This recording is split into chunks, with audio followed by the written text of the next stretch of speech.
kung saan ang nakaka-high blood ay pinupuntahan.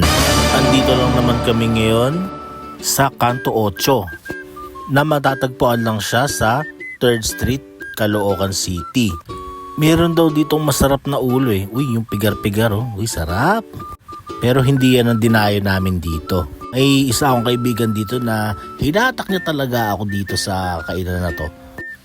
Palibasa kasi kapitbahay lang niya kasi yung kainan na to eh. Meron daw ditong legendary na ulo. Ulo daw ng dinosaur, ulo ng baboy. Ayan siya oh. Marami na palang dumadayo dito sa kainan na to dahil sa legendary ulo nila. Tinitignan ko pa lang, ang dami ng laman, oh. Nagtatakam na nga ako. Ayun yung kaibigan ko. Tignan mo to.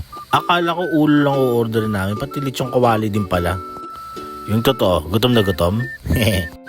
At ito na nga yung ulo. Ah, masarap ng ulo.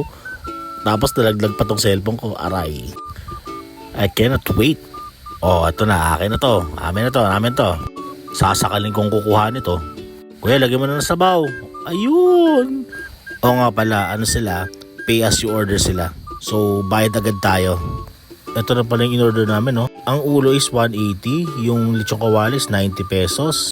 Ang kanin naman is 15 pesos ang isa. Ito, dumekwat na nga ako ng isa. Matikman nga to. Hanggat wala pa yung kasama ko. Bumibili pa kasi ng soft drinks eh. Ito yung ulo. Quality check tayo. Tignan nyo yung laman. Uy, humihiwalay agad sa buto. So, ibig sabihin, malambot siya. At maraming laman. Ito na nga oh. Hindi na nga ako nakatiis eh. Kumain na ako. Ang tagal niyang bumalik eh. Tagal bumalik ng kasama ko eh. Ito, yung lechong kawali. Ang sarap. Unang kagat pa lang, parang nakita ko na si San Pedro. Promise, ang lambot talaga ng karne nila. Babalikan ko to. At inubusan ko na nga yung kasama ko. Yung kasama ko nang high blood. Wala na, finish na. Ito, umalis na kami. Ubus na eh. Ang rate ko sa kinain namin, 9 out of 10. Grabe. Sa ganung halaga, sobrang busog ka na. Malaman, masarap. Pati sabaw, masarap.